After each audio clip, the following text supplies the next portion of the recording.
Next হচ্ছে national health policy Indian perspective.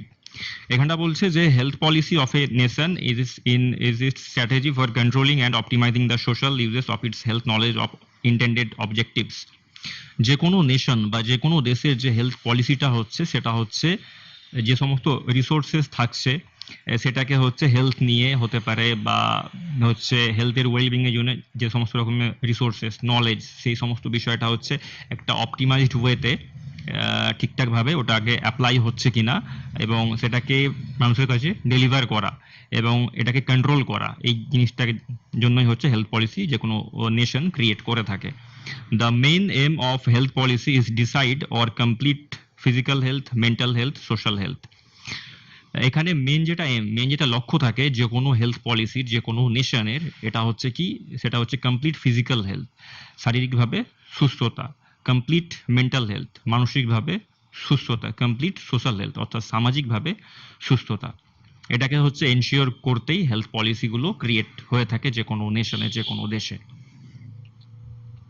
Due to changing our nation conditions like population growth, pollutions, new disease conditions, we are not ensure our development. So Ministry of Health release the various health programs and commitment to achieving the goal of happiness or developed nation. এই যে ক্রমবর্ধমান যে জনসংখ্যা আমাদের দেশের, এর মধ্যে কিন্তু অনেক রকম সমস্যা থাকে। যেমন ধরুন একটা আনএক্সপেক্টেড ওয়েতে গ্রোথ, পপুলেশন যে গ্রোথ, জনসংখ্যা যেটা সেটা বেড়ে যায়, অ্যাজ ওয়েল অ্যাজ এখন যেটা পলিউশনের মাত্রা অনেকটা বেড়ে গেছে, তার সাথে হচ্ছে নতুন নতুন হচ্ছে ডিজিজ কন্ডিশন আসছে, নতুন নতুন সমস্ত রকম মহামারী আসছে, রোগ আসছে। তো এরকম পরিস্থিতিতে কি হয়ে থাকে, একটা নেশন বা একটা দেশে যে ডেভেলপমেন্ট থাকে ওভারঅল সেটা কিন্তু থেমে যায়, কমে যায়। That's why ministry of health মানে স্বাস্থ্য মন্ত্রক থেকে এরকম পলিসিগুলো প্রদান করা হয়ে থাকে, যাতে একটা নেশন হেলদি ওয়েতে হচ্ছে দেশকে একটা বিকাশের দিকে নিয়ে যেতে পারে। The slogan "Health for All" was given by the World Health Organization (WHO) in year 1977 May। 1977 সালের মে মাসে WHO অর্থাৎ ওয়ার্ল্ড হেলথ অর্গানাইজেশন থেকে একটা স্লোগান দেওয়া হয়েছিল, যেটা কিনা হেলথ ফর অল। এটা অনেকটা বিশ্বব্যাপী সাড়া ফেলার মতো বিষয় ছিল, যেখানে সমস্ত দেশকে নিয়ে একটা হেলদি ওয়েলবিং এর দিকে ধীরে ধীরে নিয়ে যাওয়া হয়েছিল। The WHO has established 12 global indicators as the basic point of reference for assessing the progress towards HFA. Health for all এটাকে হচ্ছে অ্যাক্টিভলি মানে একটা ভালোভাবে একটা পজিশনে নিয়ে যাওয়ার জন্য, অ্যাক্টিভলি এটার উপর কাজ করার জন্য বিশ্বব্যাপী তো 12টা গ্লোবাল ইন্ডিকেটর সূচক দিয়েছিল, বা এটাকে আপনারা প্যারামিটারসও বলতে পারেন। এরকম একটা বেসিক পয়েন্ট অফ রেফারেন্স, এই 12খানা হচ্ছে ইন্ডিকেটর যখন একজন মানুষ বা যে কোনো ইন্ডিভিজুয়াল যখন পাস করে যাচ্ছে, দ্যাট মিনস এখান থেকে ডিসাইড হবে যে সে মানুষটা কতটা হেলদি আছে, এবং সবার উপর যখন এটা অ্যাপ্লাই হবে তখন বোঝা যাবে যে একটা দেশের পুরো মানুষের স্বাস্থ্যটা কিরকম পজিশনে আছে। The joint WHO-UNICEF International Conference in 1978 at Alma-Ata, USSR, declared that the existing gross inequalities in the status of health of people, particularly between developed and developing countries as well as within the countries, is politically, socially, and economically unacceptable. একটা international conference হয়েছিল, যেটি কিনা হচ্ছে USSR মানে এখনকার সময় সেটা Russia, তখন ছিল union of Soviet socialist Republic এই নামে, যেটাকে অ্যালমায়াটা বলা হচ্ছে। এটা WHO অর্থাৎ ওয়ার্ল্ড হেলথ অর্গানাইজেশন থেকে এটা হেল্ড করা হয়েছিল, ইউনিসেফ এই যে উইং থেকে। এই যে হেলথ ফর অল HFA, এটা হচ্ছে আপনার হু এর একটা স্লোগান। যখনই WHO সঙ্গে ইউনিসেফ যে উইংটা অ্যাড হয়ে যাচ্ছে, সো ইন দ্যাট কেস তখন যদি HFA ধরা হয় মানে হেলথ ফর অল, তখন কিন্তু এই যে HF এর মিনিংটা কিন্তু বদলে যায়। তখন সেটা হয়ে যায় কিন্তু হেলথ ফ্যাসিলিটিস অ্যাসেসমেন্ট। কেননা ইউনিসেফ যে উইংটা এটা বিশেষ করে হচ্ছে মেন ফোকাস দিয়ে থাকে সেটা হচ্ছে চাইল্ডের হেলথের উপরে, নিওন্যাটস এবং চাইল্ডের উপরে এটা বিশেষ করে বেস করে বানানো হয়েছে ইউনিসেফ এই উইংটা। অ্যান্ড যখনই হুয়ের সঙ্গে ইউনিসেফ অ্যাড হচ্ছে তো তখনই সেটা হয়ে যাচ্ছে হেলথ ফ্যাসিলিটিস অ্যাসেসমেন্ট। এটা অ্যাকচুয়ালি কি হয়, অনেকগুলো প্যারামিটার্স থাকে যখন কোনো বাচ্চা জন্মায়, তো ওই কটা প্যারামিটার্স ওকে সাবজেক্ট করতে হয়, মানে ওই প্যারামিটার দিয়ে ওদেরকে টেস্টগুলো করাতে হয়, এবং সেটির ফলে বোঝা যায় যে সেই বাচ্চা কতটুকু হেলদি, তার কি কি ল্যাক আছে, এই সমস্ত বিষয়গুলো। তো এইখানে যেটা বিষয় ছিল সেটা হচ্ছে কি ডেভেলপড কান্ট্রি এবং ডেভেলপিং কান্ট্রি এই সমস্ত কান্ট্রিতে যখন হেলথের বিষয়গুলো আসে সমস্ত রকমের ডাইমেনশনের সাথে, তার সাথেও কিন্তু পলিটিক্যালি, সোশ্যালি এবং ইকোনমিক্যালি এটাও কিন্তু ধরা হয়েছে। মানেটা হচ্ছে রাজনৈতিকভাবে কিন্তু এটা ধরা হচ্ছে, সোশ্যালি সামাজিকভাবে এবং ইকোনমিক্যালি অর্থনৈতিকভাবেও কিন্তু হেলথের একটা পার্সপেক্টিভ এসে যাচ্ছে এখান থেকে। বিষয়টা আমরা যদি একটু খুলে দেখি সেটা হচ্ছে বিশেষ করে যে পলিটিক্যালি মানে রাজনৈতিকভাবে বিষয়টা কি হয়, সাপোজ ধরুন আপনি কোনো একটা পার্টিকে সাপোর্ট করেন আর আপনারই কলিগ হয়তো অন্য কোনো একটা পার্টিকে সাপোর্ট করে, ভোটের পর দেখা গেল যে আপনার পার্টিটা হেরে গেল আর আপনার কলিগ যে পার্টিটাকে সাপোর্ট করে সেটা হয়তো জিতে গেল। এবারে কি হয়, এর ফলে কি হবে, আপনি যদি অবসেসড হয়ে থাকেন আপনার পার্টিকে নিয়ে, সো ইন দ্যাট কেস আপনি হয়তো মেন্টালি কিছুটা ডিপ্রেসড হলেও হতে পারেন। এছাড়াও পলিটিক্যালি বিষয়টা কিরকম থাকে, যখনই কোনো পার্টি তার হচ্ছে ম্যানিফেস্টো জমা করে ভোটের টাইমে, তো তারা কিন্তু একটা ম্যানিফেস্টো এরকম দেয় যে আমি হেলথের স্কিমে এইগুলো করতে চাইছি, এই এত পার্সেন্ট খরচ হবে, এই হবে, এরকম এরকম কিছু ম্যানিফেস্টোস থাকে। সেই জন্য তো পলিটিক্যাল কারণেও কিন্তু হচ্ছে হেলথের অনেক রকম অবস্ট্রাকশন আসতে পারে, সেই জন্য পলিটিক্যালটাও এখানে কিন্তু অ্যাড করা হয়েছে। সেকেন্ড যেটা সেটা হচ্ছে সোশ্যালি, অর্থাৎ সামাজিকভাবে অনেক রকমের কিন্তু সমস্যা আসতে পারে হেলথের দিক থেকে। ধরা যাক কোনো একটা বাচ্চা, সে প্রচন্ড পড়াশোনা করলো এবং তার আশা হচ্ছে সে হয়তো একটা ক্লাসে হয়তো ফার্স্ট আসবে বা সেকেন্ড আসবে, লাইক এরকম কিছু একটা ভালো রেজাল্টের একটা আশানুরূপ সে একটা প্ল্যান করেছে, কিন্তু এক্সামের পর দেখা গেল সেই যে রেজাল্টটা এলো সেটা হয়তো সেই বাচ্চাটা আশানুরূপ হলো না। সো ইন দ্যাট কেস তখন কি হয় যে সমাজের অন্যান্য যেসব প্রতিবেশী থাকে, তার বাবা মা থাকে, অ্যালং উইথ তার নিজেদের লোকেরাও, তো সেখানেও কিন্তু কি হয়, তাকে একটা প্রেশারের মধ্যে রাখা হয়, তাকে ক্রিটিসাইজ করা হয়। এরকম ক্ষেত্রেও কিন্তু সে একটা মেন্টাল ইলনেসের দিকে এগিয়ে যেতে পারে। আর নেক্সট হচ্ছে অর্থনৈতিকভাবে মানে ইকোনমিক্যালি, যেটা এখনকার সময় বিশেষ দেখা যায় সেটা হচ্ছে টাকার অভাবে কিন্তু চিকিৎসা ভালোভাবে হয় না। এছাড়াও ধরো অনেক সময় কি হয় যে প্রচন্ড খাটাখাটনি হচ্ছে টাকার জন্য, কিন্তু অ্যাডেকুয়েট রেস্ট বা পরিমিত তার রেস্টটা হচ্ছে না, এই সব কারণেও কিন্তু হেলথটা বিগড়ে যেতে পারে। সেই জন্য WHO থেকে এই কটাকে হচ্ছে এর মধ্যে ইনক্লুড করা হয়েছে, politically, socially and economically. The Alma-Ata Declaration of 1978 emerged as a major milestone of the 20th century in the field of public health, and it identified primary healthcare as the key to the attainment of the goal of health for all around the globe. এই যে health for all এই যে স্লোগানটা তখন উঠেছিল, এটাকে actively মানে major একটা rapid ভাবে এটাকে কার্যে পরিণত করার জন্য হু থেকে কি করা হয়েছিল, যে ওয়ার্ল্ড ওয়াইড যত পাবলিক হেলথ কেয়ার আছে সেগুলোর উপরে হচ্ছে মেনলি ফোকাস দেওয়া হয়েছিল। কেননা সেই সমস্ত পাবলিক হেলথ কেয়ারগুলোই হচ্ছে কিন্তু জনসাধারণের সব থেকে কাছের থাকে, সেই জন্য সেগুলোকে ডেভেলপ করা, তাতে প্রপার সুযোগ সুবিধার আরও বন্দোবস্ত করা পাবলিকের জন্য, এটা একটা মেজর অ্যাচিভমেন্ট হয়েছিল। আর এটা ডিক্লারেশন হয়েছিল 1978, এই যে বলা হলো অ্যালমা-আটা ডিক্লারেশন। এবং এটা প্রথম ইন্টারন্যাশনাল ডিক্লারেশন হয়েছিল প্রাইমারি হেলথ কেয়ারকে নিয়ে, এটা হচ্ছে কাজাখস্তানে। এবারে আমরা দেখে নেব নেক্সট সেটি হচ্ছে ন্যাশনাল হেলথ পলিসি, যেটাকে NHP বলা হচ্ছে, যেটাকে লঞ্চ হয়েছিল by the ministry of health and family welfare, অর্থাৎ স্বাস্থ্য মন্ত্রক দ্বারা এটাকে লঞ্চ করা হয়েছিল। প্রথম এটি অ্যাক্টিভ হয়েছিল মানে লঞ্চ করা হয়েছিল 1983-তে, তারপরে যেটা সেকেন্ড ন্যাশনাল হেলথ পলিসি সেটি লঞ্চ হয়েছিল 2002-এ, এবং থার্ড ন্যাশনাল হেলথ পলিসি যেটি কিনা লঞ্চ হয়েছিল 2017-তে। এবারে আমরা পড়ে নেবো সেটা হচ্ছে ন্যাশনাল হেলথ পলিসি 2017, যেটা সব থেকে আপডেটেড, সেটির সম্পর্কে এর মধ্যে কি কি এনলিস্টেড রয়েছে সেগুলো আমরা একে একে আলোচনা করে নেব। প্রথম যেটি সেটি হচ্ছে দি NHP 2017 was launched by the Ministry of Health and Family Welfare on March 15, 2017. এটা হচ্ছে NHP যেটা ন্যাশনাল হেলথ পলিসি, এটা লঞ্চ হয়েছিল 15 মার্চ 2017 সালে। In this policy, the focus of the government will shift from care of the sick to welfare of the sick. This is the third NHP government of India. এই যে policy, এটার প্রথম লক্ষ্য ছিল সেটা হচ্ছে অসুস্থদের যত্ন নেওয়া থেকে শুরু করে এটাকে তাদেরকে আরো সুস্থ জীবনের দিকে নিয়ে যাওয়া, এটা হচ্ছে মেন লক্ষ্য ছিল এই আপনার NHP-র।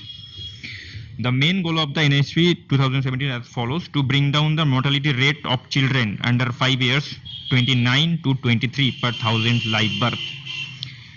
Mortality rate of children এর মানে হচ্ছে শিশু মৃত্যু, under 5 years এখানে বিষয়টা হচ্ছে যে শিশু মৃত্যুর যে হার ছিল, প্রত্যেক 1000 জনে 29 জন ছিল, 29 জন শিশু মারা যেত জন্মের সময়। সেটাকে কমিয়ে এনে বাই 2025 সালের মধ্যে 23 জনে আনা হবে, এরকম একটা পরিকল্পনা এর মধ্যে এনলিস্টেড ছিল। To bring the total fertility rate to 2.1 and reducing the maternal mortality rate 167 to 100. Total fertility rate যেটাকে বলা হচ্ছে সেটা হচ্ছে কি, একজন মহিলা তার রিপ্রোডাক্টিভ এজের মধ্যে হচ্ছে গড় যেটা মানে হচ্ছে কতগুলো কি বাচ্চার জন্ম উনি দিতে পারছেন, এটা একটা গড় হিসাব, এটাকে বলা হচ্ছে টোটাল ফার্টিলিটি রেট। এটা 2.1 ছিল এবং reducing the maternal mortality rate 167 to 100। Maternal mortality rate এর মানেটা হচ্ছে প্রসূতি মৃত্যু বা গর্ভবতী মহিলাদের, গর্ভবতী মায়েরা অনেক সময় মারা যান, তো সেই যে রেটটা ছিল সেটা ছিল 167, সেটাকে কমিয়ে এনে 100-র মধ্যে আনা হবে বাই 2025 সালের মধ্যে, এরকম একটা লক্ষ্য নিয়ে এই প্ল্যানটা করা হয়েছিল। Target to increase life span from 67.5 to 70 years by 2025। Life span মানে হচ্ছে তার গড় আয়ু, একটা যে আয়ু থাকছে সমস্ত মানুষের, তার যে গড় আয়ু, এই যে লাইফ স্প্যান, এটা হচ্ছে 67.5 ছিল, এটাকে বাড়িয়ে 70 ইয়ার্স, 70 বছর অবধি গড় আয়ু, এরকম একটা হচ্ছে পরিকল্পনা নেওয়া হয়েছিল। এটা অ্যাক্টিভ করা মানে 2025 সাল অবধি যেটা মানুষের গড় আয়ু সেটা 67.5 থেকে 70-এর মধ্যে আনা হবে, এরকম একটা পরিকল্পনা নিয়ে এগোনো হয়েছিল। And increase health expenditure from 1.51% of GDP at present to 2.5% by 2025। জিডিপির যে হেলথ এক্সপেন্ডিচার মানে জিডিপি থেকে হেলথ এক্সপেন্ডিচার মানে হচ্ছে হেলথের উপর যে খরচা, সেটা করা হতো 1.51%, এবারে সেটাকে বাড়িয়ে 2.5%-এ আনা হবে বাই 2025 সালের মধ্যে। Reducing the IMR infant mortality rate from 34 to 28। Infant mortality rate মানে হচ্ছে বাচ্চাদের মৃত্যুর হার, মানে যে সমস্ত বাচ্চাদের বয়স থাকছে 8 বছরের মধ্যে তাদের যে মৃত্যুর হার ছিল সেটা ছিল 34, সেটাকে কমিয়ে এনে 28-এর মধ্যে আনা হবে বাই 2019 সালের মধ্যে, এরকম একটা প্ল্যান ছিল। And also the reducing neonatal mortality rate from 28 to 16 by 2025। Neonatal mortality rate মানে হচ্ছে যে সমস্ত বাচ্চারা ভূমিষ্ঠ হয়েছে ওদেরকে বলা হচ্ছে নিওন্যাটস। তো ভূমিষ্ঠ বাচ্চাদের অনেক সময় কি হয়, তারা মারা যায়, তো সেই যে রেটটা ছিল সেটা ছিল নিওনাটাল মর্টালিটি রেট, এটা ছিল 28 জন, এবং সেটাকে কমিয়ে এনে 16-তে আনা হবে, মানে 16 জনের মধ্যে আনা হবে। এটা ছিল একটা প্ল্যান যে 2025 সালের মধ্যে 28 থেকে 16 জন শিশু মৃত্যুর হারটাকে কমিয়ে আনা হবে পার 1000, মানে প্রত্যেক 1000 জনের মধ্যে। Aim to reduce 25% premature mortality from disease such as heart disease, chronic respiratory diseases। Premature mortality এর মানে হচ্ছে অকাল মৃত্যুর যে রেট সেটাকে বলা হচ্ছে প্রিম্যাচিওর মর্টালিটি। এটা হচ্ছে 25% হচ্ছে 25% কমিয়ে আনা হবে অকাল মৃত্যুটা from disease such as heart disease, chronic respiratory diseases, মানে হৃদরোগে আক্রান্ত হয়ে অথবা ফুসফুসের কোনো রকম ইনফেকশন হোক বা কোনো রকম রোগ হোক, তাতে যে সমস্ত অকাল মৃত্যুগুলো ঘটতো সেটাকে কমিয়ে এনে 25%-এ আনা হবে, নামিয়ে আনা হবে, এরকম একটা পরিকল্পনা ছিল।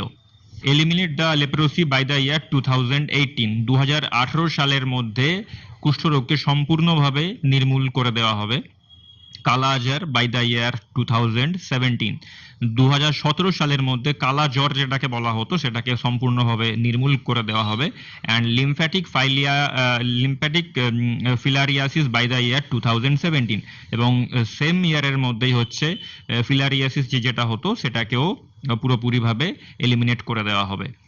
Reduction the rate of tuberculosis by 85%, মানে টিউবারকুলোসিসে আক্রান্ত অথবা টিবি বা যক্ষা রোগে আক্রান্ত হয়ে এই যে আক্রান্তের সংখ্যা এটাকে কমিয়ে এনে 85% আনা হবে, মানে 85% করে কমিয়ে দেওয়া হবে টোটাল যেটা হচ্ছে আক্রান্তের সংখ্যা ছিল।